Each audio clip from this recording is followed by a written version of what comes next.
We are live. Good morning, everybody.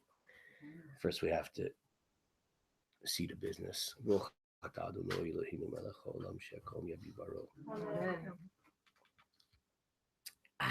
that vodka. Okay.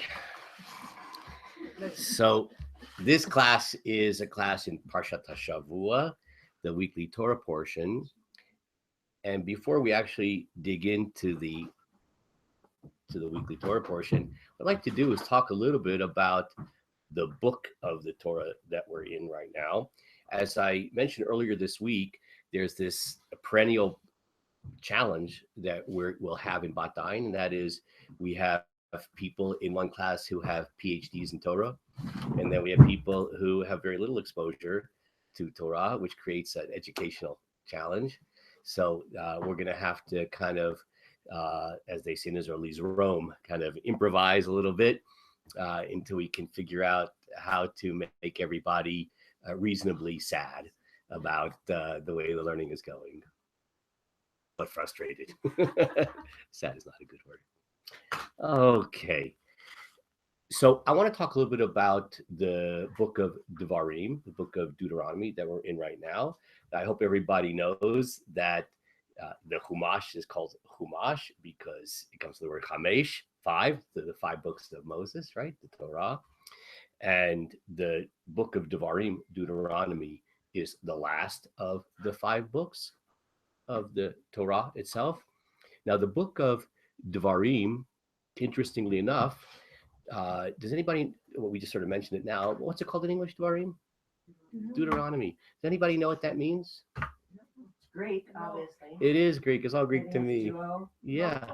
Duo, like duo. What's duo mean? Two, right? And, nomos, law, right? So two could also mean the repeat, right? To repeat something, say it twice. So the word we use in English for this book means it's somehow the repetition of the law, Deuteronomy, doing it twice, right? Repeat of the law. Interestingly enough, there is sometimes a kind of a knee-jerk reaction. Sometimes, there we go, there's a knee-jerk reaction to feel, oh, there must be something really treif, really unkosher about this English word. It must be kind of some kind of conspiracy, some kind of non-Jewish conspiracy to distort the Torah, which sometimes it is. But in this particular case, the word Deuteronomy is an exact translation of a Talmudic term for the book of the Torah, because this book of the Torah is also called by our sages Mishneh Torah, Mishneh Torah. And I can write that on the board. Here is the chart. Oh, thank you. Yeah, thank you. Oh, it's my back for my phone. There you go. Okay. So Deuteronomy is actually the Greek form of a Hebrew word, Mishneh Torah. Okay. Now, this can be a little bit confusing because there is a very important law code with the same name called the Mishneh Torah. And there's also a very important collection of oral traditions called the Mishnah. So do not confuse. It's not the same. Oh, okay. So what's the definition? Yeah. So Mishneh comes from the word sheni, two, right? Or in this case, to repeat, right? And the word Torah, of course, is the word Torah. So Deuteronomy is the exact Greek equivalent of the Hebrew term Mishneh Torah, the repetition of the Torah. Now, that might make you think that the book of Devarim, or Mishneh Torah, is a kind of recapitulation of the Torah, which is not. Though you'll often see it characterized that way. Well, so I'm going to explain what it is. Okay, so in a certain way, it could be interpreted that way, but in a certain way, it's not. Now, let's just put ourselves in a time frame. And I know that Dora over here is very time-oriented. She asked me a lot of questions about the timeline over here. So we're talking about the very end of the 40 years in the wilderness, and the Jewish people are about to enter into the land of Israel under the leadership of whom? No. Yoshua, right? Because Moshe is retiring with a good pension. Not maybe in heaven. Yeah, he's going to the next stage, and Yehoshua will succeed him, and Yehoshua will lead into the land of Israel. And Moshe is giving his final. It's really, there's a lot of pathos here in the book of Dvarim. He's about to die. A lot of emotion. Yeah, emotion. Yeah, a lot of emotion here that he's about to die, and he is reminding and teaching the Jewish people what they need to be especially mindful of before they enter into the land. So to a certain extent, he's reiterating and emphasizing certain things which had been taught previously. And to a certain extent, he is importing new information and new messages which may not have been revealed up to that point. So it's not just a recapitulation. As a matter of fact, when one looks at, for instance, the commandments, the mitzvot, which are found in the book of Dvarim, so there are mitzvot that appear in Dvarim that do not appear at all in the previous 4 books. So it's not simply a repetition. The best way to think about it is kind of the way we framed it up till now, that imagine that you're kind of moving on, right? And you have a leadership position, you're moving on, and there are last things that you want to say to your flock before you move on. Okay, so like I said, sometimes that's reiterating and emphasizing, sometimes it's imparting new information, etc. I just want to return to just briefly. We mentioned the term Deuteronomy. We mentioned the term Mishneh Torah, right, which is a less common way nowadays. If you were to go up to somebody and say, "Oh, what'd you do in class today?" "Oh, we were learning one of the passages in the Mishneh Torah," they wouldn't think you're talking about. They would think you're talking about the Rambam's book called the Mishneh Torah. Okay. Yeah, so just like the word. Yeah, pathos. Yeah, that's a Greek word also. Yeah, so that's not Hebrew. So Mishneh Torah. Okay, so what is the Varim means? What does the Varim mean? What does the Varim mean? Oh, that's what I'm about to explain. Okay, so the Mishnah That's what I'm Torah, saying. like that sounds like. Yeah, so it happens to be, they spelled the exact same way, because the great Maimonides, we'll talk about that later, when he wrote his law code in the 12th century, so he wanted to write a law code which would encapsulate the entire Torah in a user-friendly version. That's what that book is over there. It's like a lot of volumes over there. So that's why he borrowed the term Mishneh Torah, which is used actually by our sages to refer to the book of.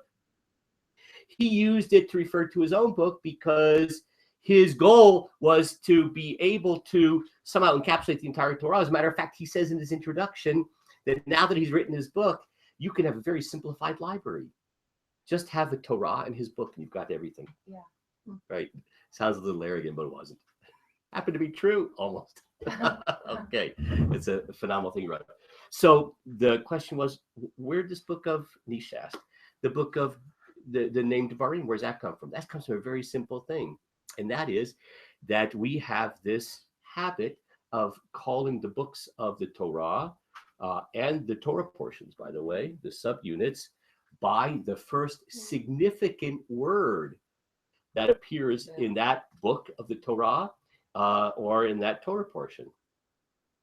Okay, so for instance, this Torah portion that we're about to learn is the Torah portion is called Shoftim, which means judges. And why is it called Shoftim? For a deep mystical reason. Not. The reason is because the very first word in the Torah portion is the word Shoftim.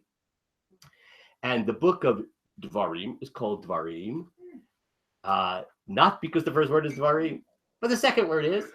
So the first word is the Eila, these. A very dramatic word. So use the first more dramatic word, Dvarim, which means words. Okay, or things, words or things, Davar. Okay, so Right, ledaber, to speak. כן, כן. Okay. So what I'd like to do now is very briefly describe a kind of bird's eye view of the Parsha. Very unfair to give such short shrift to something that you could spend years talking about every single word in the Torah portion, and to, like, in 5 minutes say what it's all about. But I think we have no choice. I actually had this demonic idea, and maybe we'll do it. We're just at the beginning here. I'll have to consult with Penina over here what she thinks about this idea.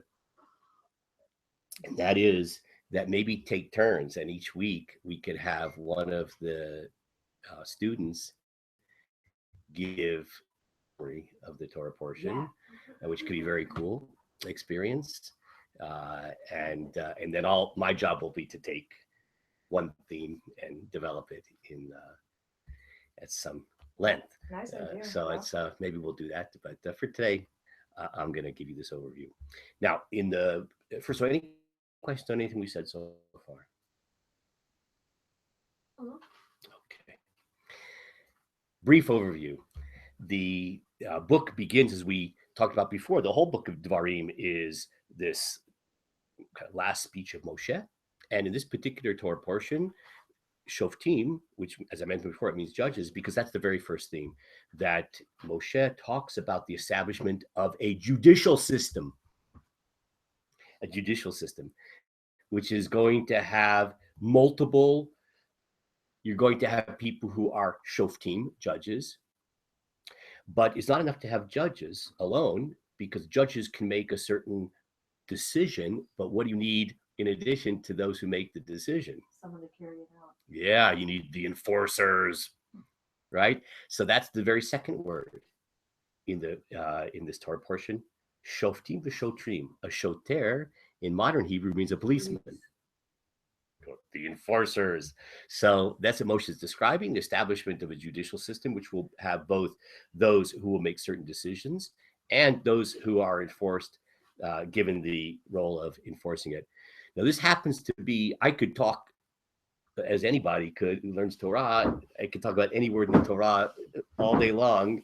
There's just so much to talk about. It happens to be that this very first paragraph in the Torah is of crucial significance for a class that we have earlier in the week of Halakha, because this Torah portion here is the description of the authority of the Shoftim, of these judges, to be able to create law, to interpret the Torah, and to not just interpret the Torah, but to extend the Torah. This is something we'll talk a lot more about next week, not in this context of this class, but in the context of the Halakha class, because there are laws which are not simply interpreting the Torah. No, if someone comes up to me and says, Rabbi, I was like wondering, can I eat cheeseburgers? Right? That you don't have to be a great Torah scholar to answer that question. But if someone were to say, Rabbi, can I use electricity on Shabbat? So nowadays, it's not a very difficult question, but 100 years ago, that was actually a pretty difficult question, because the Torah doesn't use the word electricity anywhere for obvious reasons. And so is electricity permissible on Shabbat? That becomes, that takes the ability to extrapolate from the Torah. And then there's another category that the Torah here in our Parsha empowers the Shoftim to do, and that is to actually legislate for public welfare, even when it's not necessarily an expansion of what the Torah says. Now, I know that sounded a little bit cryptic. I'm about to make it clear.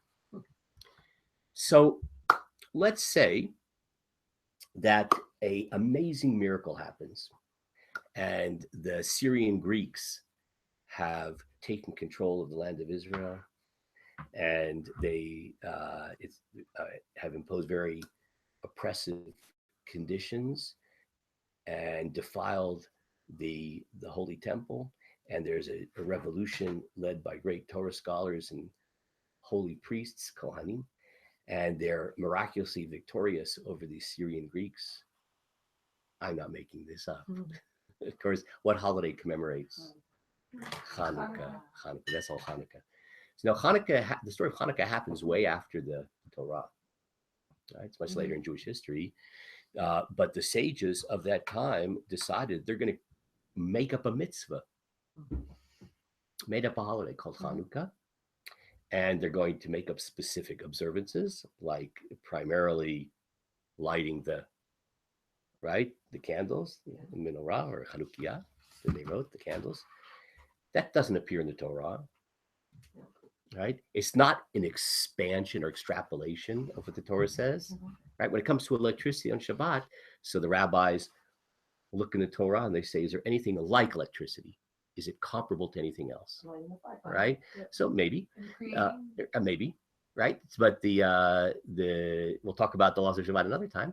But the point is that's extrapolating from the Torah. Here's a different category of law, and that is to actually create something out of nowhere, a new law, a new holiday, and a new law. And this Torah portion, source of the authority of the Torah scholars of the Jewish people to be able to do all of those things, to interpret the Torah, to extrapolate from the Torah, and to create new laws, right? And the Torah in this week's parsha goes on to tell us that everything that these judges teach you, use very strong language, you shall not turn away from the thing that they say to you, neither to the right nor to the left. Neither Democrats or Republicans, right? Either way, right? So that's very strong language to not deviate. So it's empowering them with a very powerful source of authority. Okay. So that's extremely important. So what kind of court system was this? Yeah. So And then did the Sanhedrin evolve from this? Yeah. So even in Moshe's time, there was already a Jewish Supreme Court of 70 elders, and Moshe was also on this judicial body, which is a grand total of 71. Why is it important there be 71 instead of 70? Because they can't have an even. Don't want a tie vote, right? So 71, and then that judicial body continues in slightly different forms throughout Jewish history, unbelievably, until the end of after the destruction of the Second Temple and going into the Byzantine era, that we had a Jewish Supreme Court, Beit Din Hagadol, the Jewish Supreme Court, which existed, like I said, until something like the 4th century of the Common Era. That's amazing. Wow. The problem here is we don't have that body anymore, right? Doesn't exist anymore. And therefore, we no longer have a centralized source of authority for the entire Jewish people. You only have your local, right? Yes. Is the same as Sanhedrin? Yeah. Yeah, for our purposes, it's the same thing. Prior to you had heads of tribes, or certain people within each tribal system who did judging. Yeah, but the 71, that's the sort of the Supreme Court, and that continues. Like I said, I don't want to go into detail about that right now, but in various slightly modified forms until quite late in Jewish history, we no longer have that. Where that leaves as a Jewish people and looking for authority, right? Who tells us what the Torah says? And if a rabbi says something, who is bound by that particular opinion, that's not for today's discussion, but it's just something to think about. Okay, so this is a very great significance. The Torah portion then goes on in a lot of laws, and one of the great challenges of the Book of Devarim is to figure out what is the connection between all the different talks about, because at first glance, it can sometimes look, especially in the Book of Devarim, like a cholent. Everybody knows what a cholent is, right? Cholent Shabbat, right? Right? It's like a stew, and so you throw in carrots and potatoes and lentils and whatever, however you make your cholent. And so it can just look like kind of a mush, a stew mush. And we sometimes look in different Torah portions, and it can talk about so many different things. Say, how did the Torah talk about this and then get to that? And so we're not going to talk about that today. We're going to talk about one particular issue, but I just want to let you know that the fact that Torah talks about all these seemingly disparate things, that's a challenge to figure out what the connections be. I'm going to tell you what all those disparate things are. So the Torah reiterates the prohibition on idolatry, prohibition against sorcery. Now, all these things are of great significance, even for us. What's idolatry nowadays? Okay, could be. I mean, that was rhetorical, but I was just saying, like, these are all of great significance and relevance. What's sorcery? Is going to an astrologer, is that sorcery? Right? I don't know if it is or isn't. I just, that these things are of great relevance. Also, the Torah talks about themes the Torah portion began, and that is, it talked about judicial leadership. So it then segues to talking about what in America we call the executive branch of government. Like now in America, there are these three branches of government. You have the executive, right? That's the president of the United States, the legislative, Congress, and then you have judicial, you have the Supreme Court. Okay, so there's something similar in Torah, that in the Torah system of government, you have the judiciary, which is the judges we just talked about, but there's also a king. Yeah. It's also a king. And the Torah in this week's Parsha talks about the appointment of a king. We'll call that the executive branch of government. Okay. And of course, there's tremendous things to talk about once you talk about king and government. What kind of government does the Torah envision? Does the king have unlimited powers, or is it limited? How does the king become king? You have an election.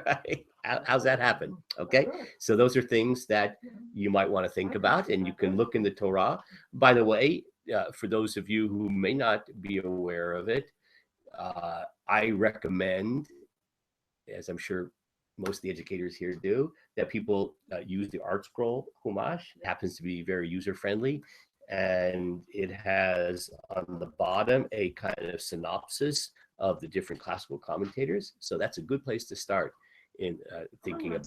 Oh, we certainly do. They're right. I'm looking at 3 copies right now. Okay. So by the way, on that, it's the same thing, but that's Tanakh. That's the entire Hebrew Bible. Right. So the same people did a Chumash. It's right there on the shelf. On the left-hand side is blue. Art Scrolls don't are the same thing. Art Scrolls doesn't have as much commentary because otherwise it would be gargantuan. So right. So the Chumash itself will have, much more information in it. I just want to point out, since we mentioned that little caveat, this world except for Panina, but other than that, nothing is perfect. That was, of course, a joke. I just want to make sure. So the Art Scroll Chumash, as much as I recommend it, it does have certain deficiencies, in my opinion. One of them is the translation. Speaking of Panina, is somebody who was a better writer of English, like Panina, probably could have done a better translation. It's not a very poetic. It doesn't flow. It doesn't. Well, sure. If I can share something about Please. that. Just speak up so the microphone can get to you. When I a translation for somebody to read, I also take into account the purpose. So, for example, the Koran translation is a word-for-word translation, much more exact. Maybe not poetic either, but much more exact for a scholar who really needs the English but wants to know what is it really saying. The advantage of the Art Scroll translation, which I actually don't like, but it's an advantage especially for students, is that there are passages that are unclear if a word, what the meaning was, or you could misinterpret what it means. And there are even some like really old school teachers who will tell you should never judge it because it will lead you to misunderstand what the Torah is saying. You should always read it with commentary and stuff like that. What the Art Scroll translators did was they took into account traditions in the translation. So it's not always word for word, but it's communicating the Jewish understanding of those passages. Absolutely. And that's important. Thank you. Crucial. That's it. Yeah. So for those of you who are who might want to look in the article, so the Torah portion of Shoftim begins on page 1024, 1024. Right. Okay. So so we discussing the behavior of the king. Right. The next item discussed in the Torah portion are the cities of refuge. So the cities of refuge discuss the issue of if a person kills somebody by accident. So there's a place you can go in order that the case be tried. And the reason it's called refuge is because you can imagine, look what happens in even in the United States. It's amazing, kind of gang warfare, in the drug world, like, somebody kills somebody by accident. What's going to happen? They're the familia. They're gonna knock off two of the family of the person who even inadvertently. So these refuge provide an orderly way of trying to get at what were the circumstances, was it intentional, not intentional, and this is not the place to go into the detail about that, but that's the idea of the cities of refuge. Can I ask a question? Yeah, I might not answer it, but go ahead. No, because I had a mind. I've had a bubble in my head. Yesterday we spoke about this, but it's from Exodus, right? I call the English word, and it says, if one did not plan to kill, but God caused it to happen, I will provide a place for you to take refuge. Is that what you're referring Yes, to? 100%. So Dvarim is connected to the Exodus. Very good. So okay. in certain places, like I said before my introduction, that the Moshe is re-emphasizing sometimes brand new things. So that's a very important observation that you made. Okay. The Torah then goes on to discuss warfare and the rules of how one fights a war. We're going to actually discuss that, Bezrat Hashem, in more detail today. That's the topic I decided to focus on, warfare. Something that for those of us who are in Israel, which is everybody at this point, except for the people online, may not be in Israel. Everybody realize we're in Israel? Yeah, at least Palestine. That's a joke. So the idea of warfare is a reality, right? You see soldiers, right, and you see guns. People are not used to that necessarily, and it's something to think about. What does it mean to have a sovereign state which has to protect itself? That's a big responsibility. Does the Torah address that? And it certainly does, and that's a major theme in this week's Torah portion. As part of that, it discussed fascinating, and that is exemptions from the draft. What happens if Irving? That one. Yeah. What about there's in American law, there's a conscientious objector. Someone who says, I'm a real pacifist. I don't believe in hurting people. So can that person be exempted from the draft? So the Torah discusses draft exemption. We'll talk more about that in detail a little bit later. It talks about war in terms of destroying the environment. Amazingly enough, right? Is it this expression is scorch and burn policy? You're allowed to just right now, President Obama was in Laos. I don't know if anybody listens to the news. Sometimes when you're in Batai in the world, there is no out world. But he was just in Laos, in Southeast Asia, and addressing the fact that during the war in Vietnam, they're lousy, and there's all kinds of unexploded bombs all the ground all over the place, and it's a very severe problem, and that's discussed in this week's Torah portion. Right? Are there limits on how you wage war? Are there limits of how to what extent one can destroy in the process of waging war? The theme in this week's parsha is it's a mitzvah which has an egla arufa, a mouthful. Egla arufa. Okay. Egla arufa. Okay, and the egel is a calf, and arufa means it's been sort of beheaded. Okay, and now that's a little bit gory for you vegetarians out there. I don't understand what it means. Oh, so it just means beheaded calf, but I didn't tell you what it. No, I know I didn't listen. Yeah. I'm sorry. So, so I'll just. What is that? This is an amazing mitzvah, which discusses a corpse, which is found in the wilderness. You know, out there's a corpse which is found, a dead body. Mhm. By the way, if somebody doesn't understand a word I'm using in Hebrew or in English, not everybody here is a native speaker of English. Yeah, so please tell me if you don't understand a word. Okay, so a dead body is found in the wilderness, and nobody knows the person was murdered. Nobody knows who did it. Okay, so the Torah describes that the elders of the closest city, and they have to dispose of the body properly, and they have to actually atone to repent for the murder. And so there's a ceremony with a calf. We're not going to go into the details about that, but it's kind of a sacrifice. Someone mentioned sacrifice over here. I'm not sure. Was that Yael who said the word sacrifice? Yeah. So it's a kind of a sacrifice to atone to what someone sinned, to kind of compensate for it.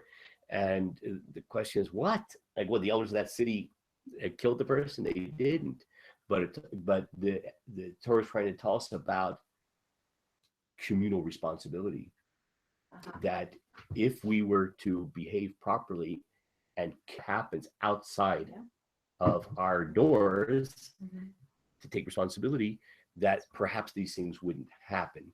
Maybe this person had been a visitor in your town, and they were about to go on a walk to someplace else. Maybe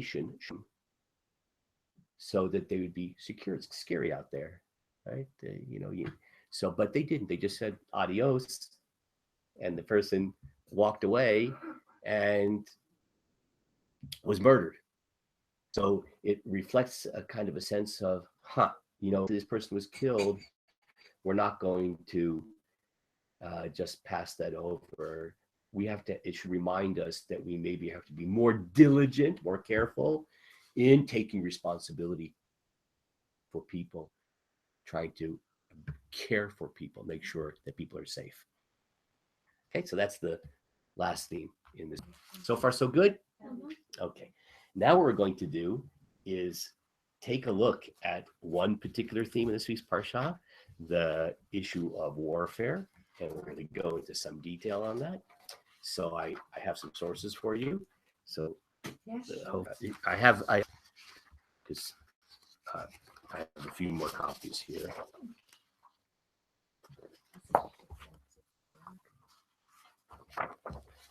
Here's a couple more. Yeah.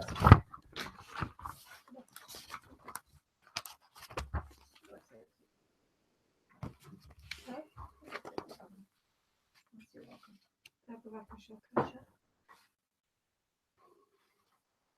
Wow. I didn't know this. Anyone need this one?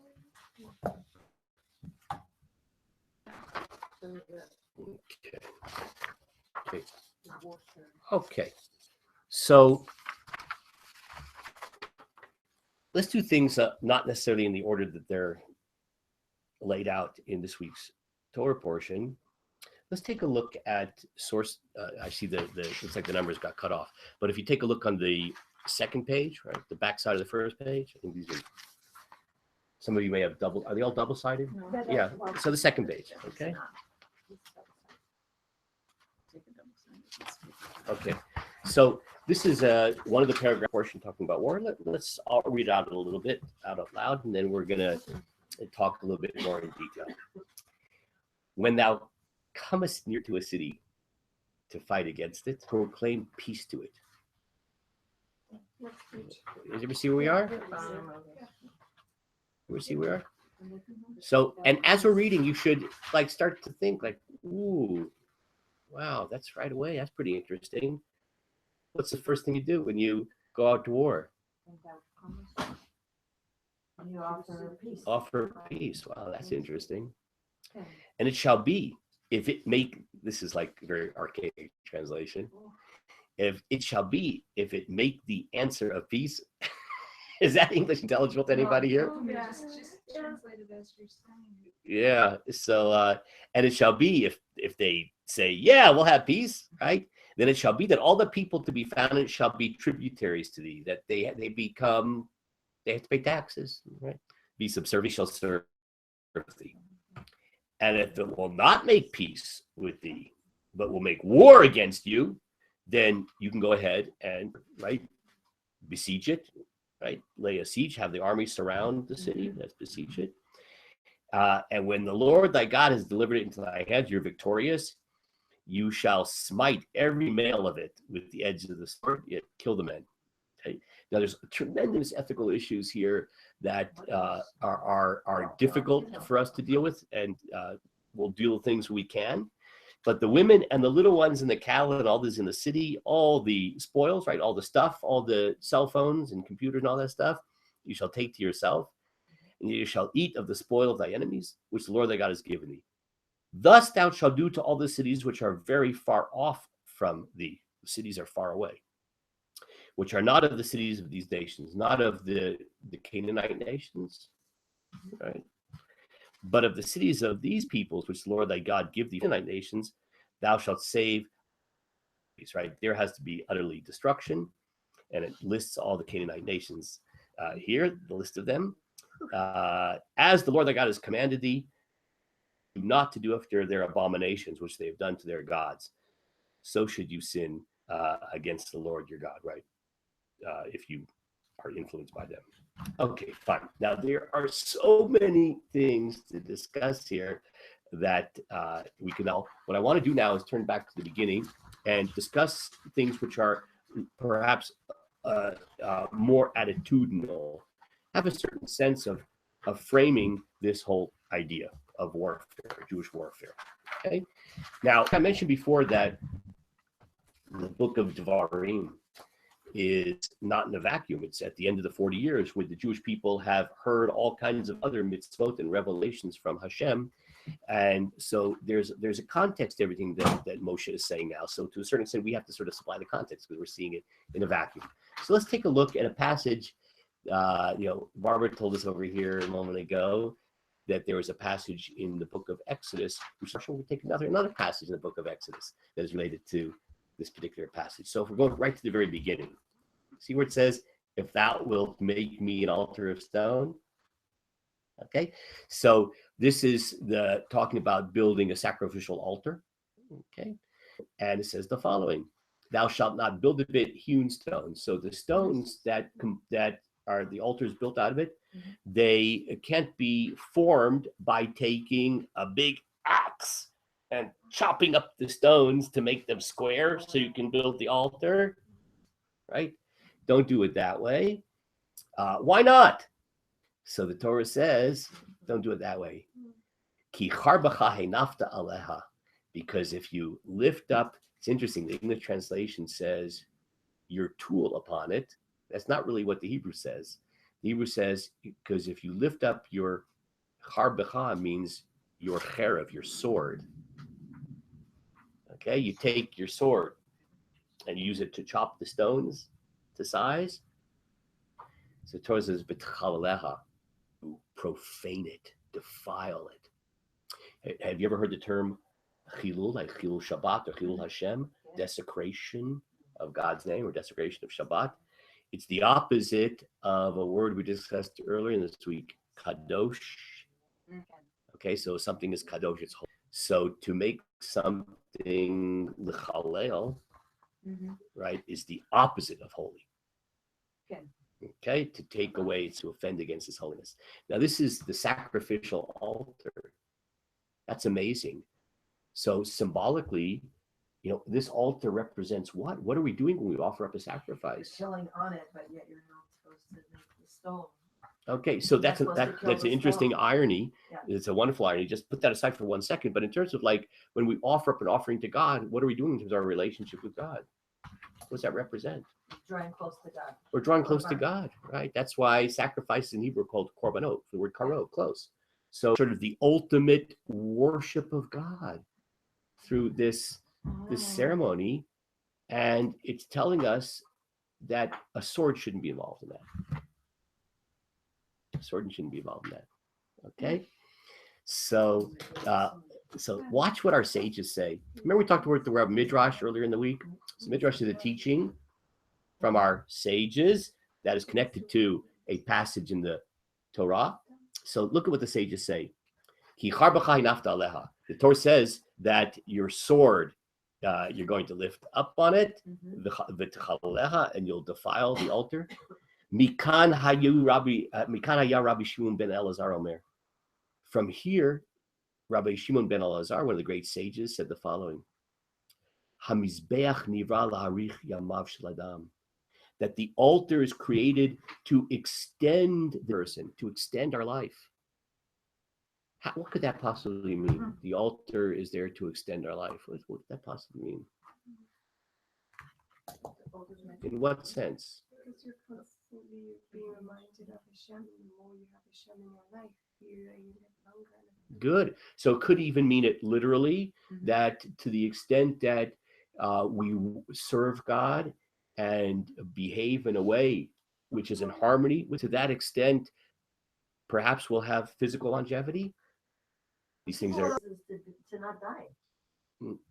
As you mean as an atonement. Sacrifice, like as atonement. Good, that very good. A lot closer. Very good, very good. So a person, instead of being, and a person does tshuva, they repent as part of that, so that they can avoid punishment.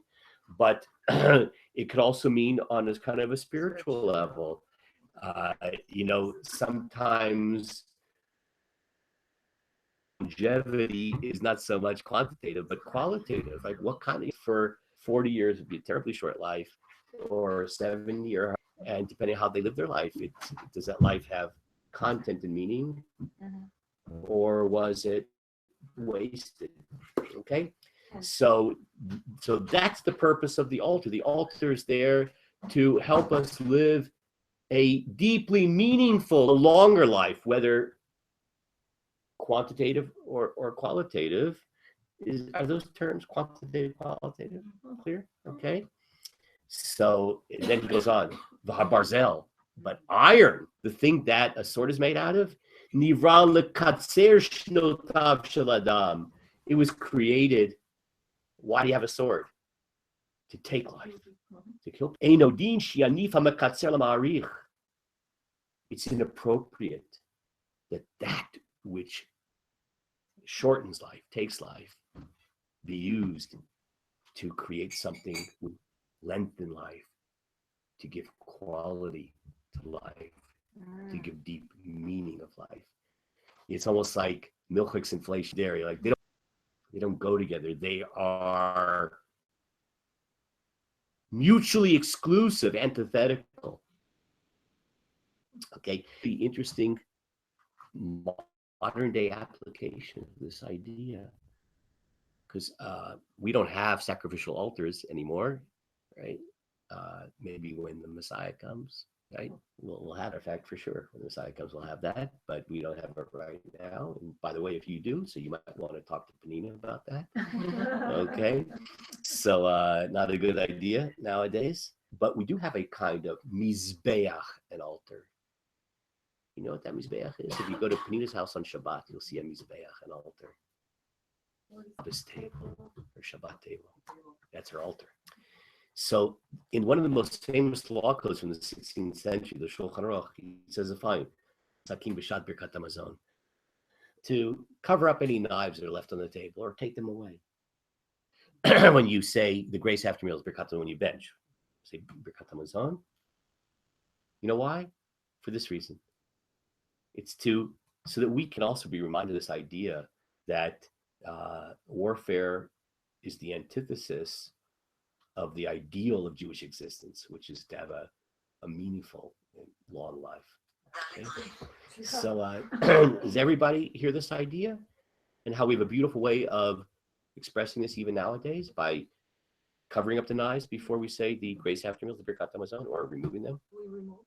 So, Rabbi, can I ask you a question? Sure. So if I understand it that's correctly, so the altars we used to make in the old days, they were kind of balagan, right? Because we were not supposed to make nice stones. We're not supposed to carve or hold them. I don't know. Yeah. So it was like we just find rocks like here, and we took them, we put them together, and it was. Is that a question or a statement? No. It's my question. It's actually does it have? Okay. Is it So like so that? you might say, I think the question I hear in your statement is, well, wait a second, how practically was this done? Because if you're going through out of rough stones that haven't been carved into shape, it's going to look like a balagan. One of your favorite words I hear. Yeah. So we have our own resident scholar, Leah, I had who wants to tell us perhaps an answer to that. great thing. The world can hear you. They, I had a great lecture that what they did, they used a special worm. Mm-hmm. A worm, and it used A to worm. basically cut and carve shapes and cut the stones. So it was done by a natural source. And the way that they got this stone was to get this worm, because Shlomo didn't know what the worm was or how to get the worm, and he had to basically capture a demon in a sense, like certain ways, so that he would find the secret of where to find this worm. And it came from, is it a fruit or something? Well, it's called shamir, this worm. And I don't want to go into too much detail about it, but that's the short answer. There was this thing called a shamir, and it was kind of Shamir was called the worm, right? yeah. There was a prime minister of Israel named Yitzhak Shamir not too long ago, and so Yitzhak worm, and that's how the stones were carved. It's really kind of this they use the word natural. It's kind of natural means it's evocative to me how like in terms of good biology, pesticide or pest control, all the bugs have their ways of introducing into the environment natural pest control. Just to give like a ridiculous, not a farmer, let's say a little bit different than growing crops. If you have a problem with mice, what's a good way of taking care of the mice? Get a cat. So that here, a very natural way to be able to create these stones. So that's how the Talmud explains that. Yeah. I also read that another reason why they couldn't use cut stones, it's because they couldn't show like they were better than nature, like better than God. Oh, that's a beautiful idea. To kind of like not, and this is a beautiful idea. Building something is technology, right? And technology gives us this sense of power. Look what I can do. I can manipulate the thing as a nice structure or build a big building. And I can even call it after my name. Zeph Tower. That's what Trump Tower used to be called. It was called Trump Tower. And so what famous way is that theme of when people use technology as a kind of expression of collective ego, how that undermines our whole. Yes, that was really good. Wow, 2 points. Okay, yes. Oh, no, that's okay. Excellent. Now, I'm going to ask you a question now. Okay, now it took a while before the sort of permanent altar was built in the Holy Temple. They had kind of like a portable altar that was used in the wilderness, and even when they entered the land of Israel, it took a while before building kind of the permanent Beit HaMikdash, the Holy Temple, with a kind of permanent altar. So, does anybody know the name of the king that built the Holy Temple? The Jewish king? Shlomo, very good. King Solomon. Now, King Solomon, he had a dad. What was his dad's name? David, right? King David. That was his dad. Now it is like not just another king. Like King David, when we even talk about the Messiah, we talk about being the son of David, like not literally the son, right? But a progeny of King David. He's kind of the paradigm, the model of messianic perfection. That's so he's not just some guy. I would have thought if one of the kings didn't have the honor and privilege of building the Holy Temple, a permanent place for God's Shekhinah, God's presence, I would have chosen the first one. Else, who would that be? King David, right? Instead, no, he doesn't get that privilege, and only his son. That's a little bit weird. So take a look at this passage here. This is from the Tanakh, from the very end of Tanakh, in the book of Divrei Hayamim, Chronicles in English. And take a look what it says here. Then he called for Solomon his son and charged him to build a house for the Lord, the God of Israel. So the he, you can probably guess, is King David. So before he dies, he's commanding his son David to build this house for God, this Bait LaHashem. That's the word there, a house for God. And David said to Solomon, "My son, as for me," right? He wants to explain, how come I didn't do it? "It was in my heart to the name of the Lord thy God. But the word of the Lord came to me, saying, you have shed blood abundantly." You know, you shed a lot of blood. Now, see, King David, what was one of his most important jobs as a king?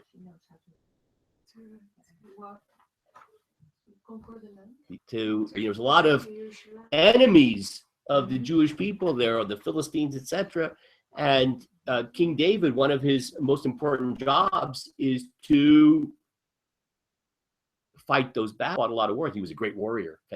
And so you have shed much of blood, and you have made great, but you shall not build a house to my name, because you have shed much blood upon the earth in my sight. Now I want to just pause for 1 second.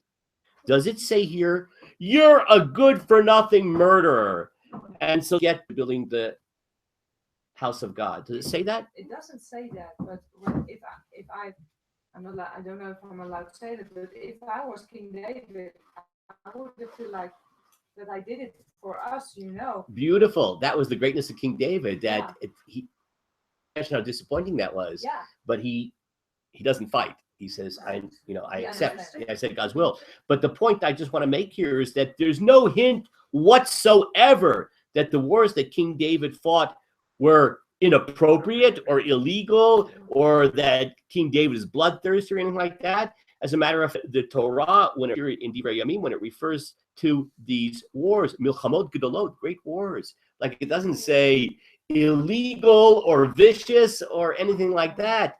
These were wars which actually, in fact, were a mitzvah. Sometimes were required to fight a war. Yeah, like self-defense, other instances. Okay, and then King David goes on and he says that God had told him, "Behold, a son shall be born to thee, who shall be a man of rest." So you're gonna have a son, it'd be an ish minucha. Some of you may know the word minucha. Minucha. So there's people sometimes have a name, women. It's a woman's name, Menucha. Some of you have a name, Menucha. There's also a famous biblical personality whose name is from that same word. Can anybody tell me what his name is? It's very early in world history. Yeah, he liked to go sailing, he had a yacht. So Menachem also comes from that word, by the way. Very good. Famous biblical personality that was into sailing. Well, I don't know how much of a sailor he was. He also liked animals. Noah. Okay.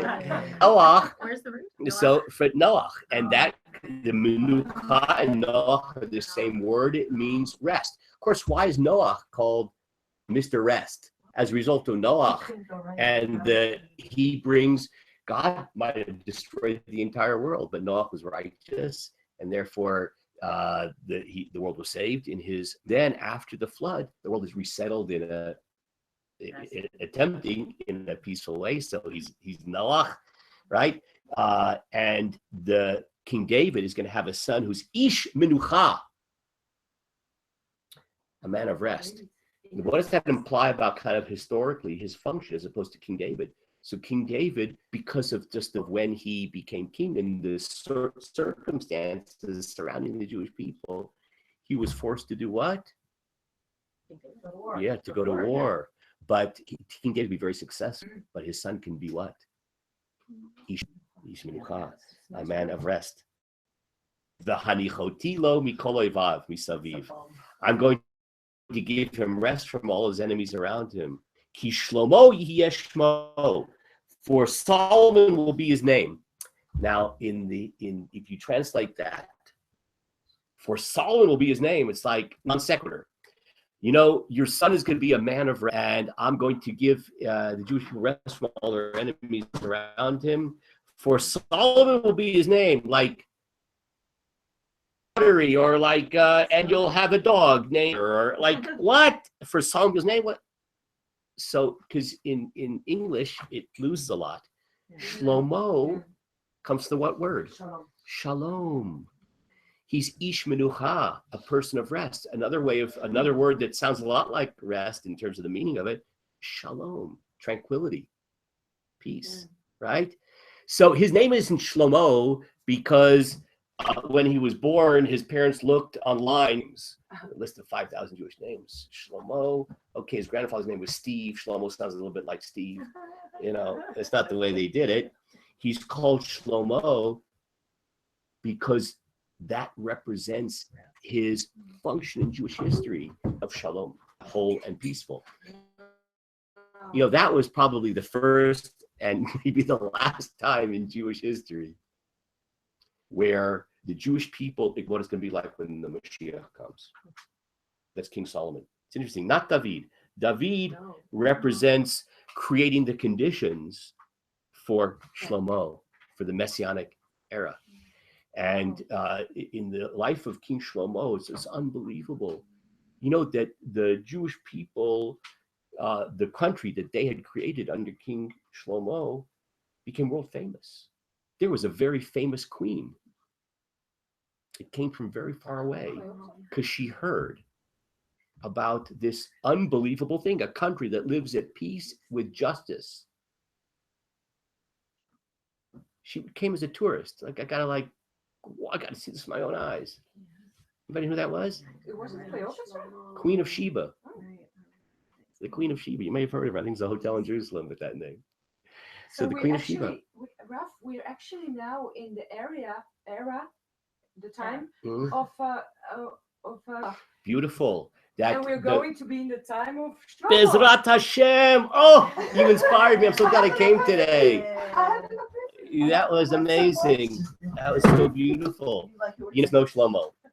And that's just the fact of life. Nothing to do about that. Okay. And then the text goes on. I will give him peace and quietness. Right? Shalom vasheket. That's another nice word to know. Sheket, quiet. Okay. Sometimes it can take on in modern Hebrew. Sheket! Like if you teach second grade. I don't know what second grade. I was seventh grade. Right? You don't have to yell at second graders. Right? So sheket means shaket is quietness. So three nice words now: menucha and sheket, quiet, and shalom, peace. Okay, that's what we yearn for in the Messianic era. So that's what God says, I'm going to give Israel in his days. Okay. How long did this last under? Yeah. So unfortunately, it didn't outlast Shlomo. He had kids, and those kids then messed it up, and that was the end of the United Kingdom. Look how so if you look in the back of there, it has like a timeline, and it shows you exactly the time for each of these periods. But that's like, wow, I was so happy there for a second. because what Barb said, and now like I'm about to cry, that we kind of got a taste of what the Messianic era is going to be like, but it didn't last very long. Okay, and let's just finish the paragraph here, which is actually the point I want to make. Hu yivneh vayit lishmi, he will build a house for my name, and he shall be to me for a son, and I will be to him for a father, and I will establish the throne of his kingdom forever, over Israel forever. Okay, so wow, what a message is this telling us? When we see things in the greater context, what is this telling us about the Jewish attitude towards war and peace? What does it tell us? Yeah. Maybe, I don't know, maybe it tells us that, because I heard that David HaMelech, he was a good human, very good. He was David HaMelech, but he was a cruel warrior. He was really like mamash. He was very strong warrior. Yeah. So maybe to reach to the time of the Messiah, we should not bend backwards and wait, but maybe we should fight because it's worth it, because we've already tasted it. Yeah. Wow. You're going a lot further than I meant. I meant actually very simple, that just that war is not an ideal. War is something which is sometimes necessary, and we have to do what we have to do. But the ideal of the spiritual life, the altar, right? The Beit HaMikdash, is associated only with peace. That only someone whose name is Mr. Peace can build the Beit HaMikdash. Shlomo, not David. Even though David, it's not that he did anything wrong. He had to. Okay? Who is going to build our new Beit HaMikdash? Yeah. Who's going to? Yeah. You are, as a matter of fact. And I mean that seriously. Okay? So each of us, we're each putting So our that's- bricks, we all, okay, carved by a always- shamir, each one of us. And, Okay. you know, it's interesting that you pointed out that that Shlomo's reign of peace, so to speak, ended with the division of the state of Israel, and it makes me think about the fact that it's only when we're in unity that we have peace. And that when we're not in unity, we lose that peace. Beautiful point. Thank you. Beautiful observation. Love it. Okay. I just want to, we don't have much time left. I just want to take a look at one last passage here. If you just turn the page. This is, I'll tell you something I really like. You know, on twice a week, you have a halacha class, right? One time with me and one time with Rav Michael. And I mentioned this earlier this week. It's not easy to learn halacha because it's a lot of details and do this and don't do that. But you know, all those do's and don'ts have behind them powerful, beautiful ideas. And part of the challenge is to know what those ideas are and to be mindful of those ideas when we carry out those mitzvot. I'm going to take something which we'll be learning a little bit later in the year, the laws of Shabbat. Okay. Now, some of you may know that among the 39 categories of things we don't do on Shabbat is to transport objects from one place to another. Okay. Unless it's in private domain, like in your house, you can transport things from one place to another, but you're not allowed to take something out of your house and go walk in the street on Shabbat to transport something, unless you have converted the whole area into a private domain, something we can't talk right now in detail, by building something called an area, but that's a different topic altogether. So I have a question for you, right? You can't transport things. So, you know what? I want to bring some bananas for Shabbat. Okay? Let's assume there's no Eruv. No problem. I'll put the bananas on my head. And I'm going to walk over to the tailors. It might look a little funny, but it'll be good for my ego. Promote humility. You're transporting them still. So we have a naysayer over here. Dvorah says, "Come on, Just walking That- like that's women did, transporting. with food on their head. yeah, Years ago. okay." So I'm pretty sure you're right about that. Because it's not common. Okay. Now I have another question. Okay. Chana over there, she has these things hanging down from her ears over there. What are those things? Earrings. Wait a second. What's interesting that and putting a banana on my head? Walk around with earrings on. It was customary. always had, and it's not something that's just a one-off. Yeah. So if something is considered to be a jewelry, piece of jewelry, that's considered to be almost like an adornment. It adorns you. It's almost like a projection of yourself. It's like so part of yourself. So it's not considered like I'm transporting something. Like a banana is not an extension of me, I hope, right? So it's obviously there's me and there's a bunch of bananas that I'm transporting. But when one looks at Chana, I don't think anybody would say, there goes Chana again, transporting earrings. She's in the transportation business. She's smuggling earrings out of Beirut Batayim to the tailor's house. Right? So no one would think that. So now the question becomes, what are the limits of something that is considered to be an adornment, jewelry? Let's look at a really interesting Mishnah. Okay, it's a tradition coming from 2,000 years ago. A man may not go out with a sword or with a bow or with a shield or with a lance or with a spear. And if he went out, he's liable to bring a sin offering. He desecrated the Shabbat. So Rabbi Eliezer says, no, he can do it. They are his jewelry, his adornments. Okay, now, so I just want to talk about that for a second. About, like, even though it's but also he might be tempted to forget that it's Shabbat. And use it. Okay, yeah. So that's really interesting. That would be a second problem, which is not dealt with here, right? That's not here the issue. Here the issue is just the carrying. That's a legitimate question about maybe there'd be another reason not to do it. You might be tempted to use it. But now I want you to appreciate this. It used to be a time, nobody here is old enough for this, including the senior citizens in this room. So, or senior citizen. I think I'm the only one who qualifies. So, we got another, it's so good to be I would in. call us the elders. Yeah, yes, sages, the sages in this room. So, but everybody's seen this in pictures. It used to be informal attire. In the good old days, men, you would go to like a ball or some kind of fancy event, and you're like an important person in France. So you come wearing your military uniform with a ceremonial sword, Right. like a sword. That's like, and now it's not a sword like you're wearing it to kill somebody. It's just jewelry. It's just jewelry. As a matter of fact, I think even nowadays, in certain contexts. Like my brother was a career officer in the American Army as a psychiatrist. And so like there were certain very formal occasions where you come in these very fancy uniforms, and certain people had, I think, a sword, which is just decorative. Yeah, my husband was married in his uniform when we got married, and he didn't have to, but that's like what you do. Yeah. You wear a uniform, but he didn't have a sword because he was in the Air Force. Yeah. Okay, he had an F-16 strapped to his right. So that's what it's talking about here. That when a religious says, no, it's no problem. It's just decoration. It's just like Chana's earrings. Oh, what about the guys who walk around the goosh with their So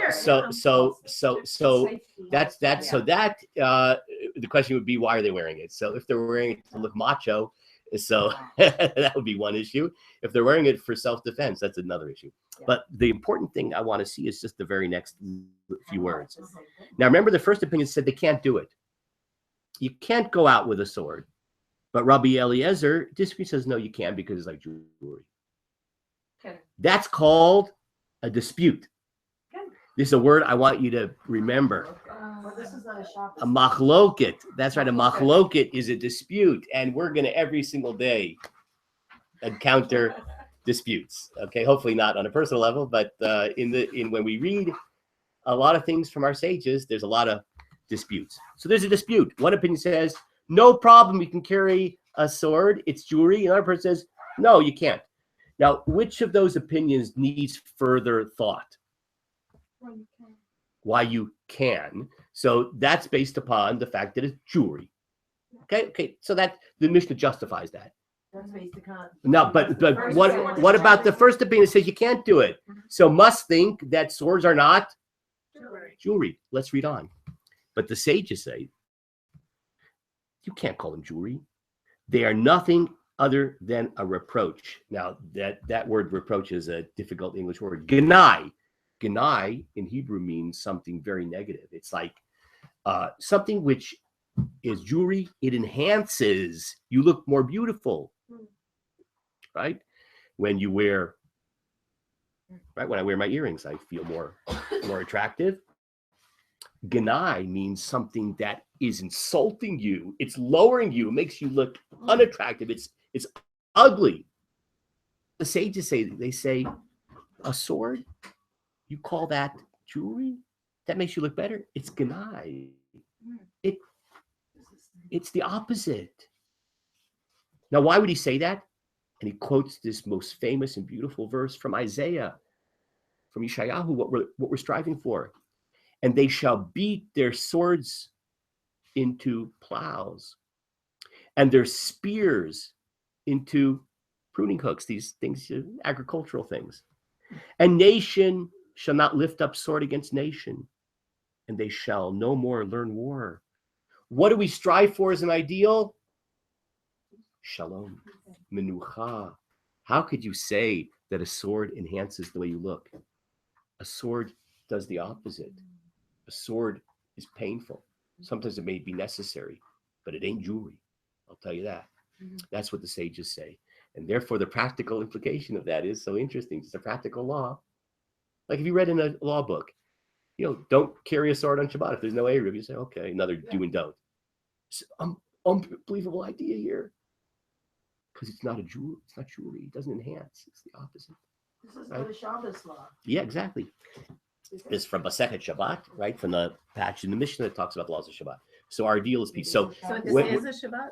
This is a Shabbat? This is a law of Shabbat. Okay. Yes, Okay. yes. I mean, for us, it's not so practical. Got anybody planning on you wearing swords this Shabbat? No. Okay. So in any case, the what I want to do now is just kind of give you some context when we take a look, when you hear the Torah reading this Shabbat, or when you read it on yourselves, to be able to contextualize a little bit based on the other passages in the Torah, this discussion of warfare. And we'll stop here.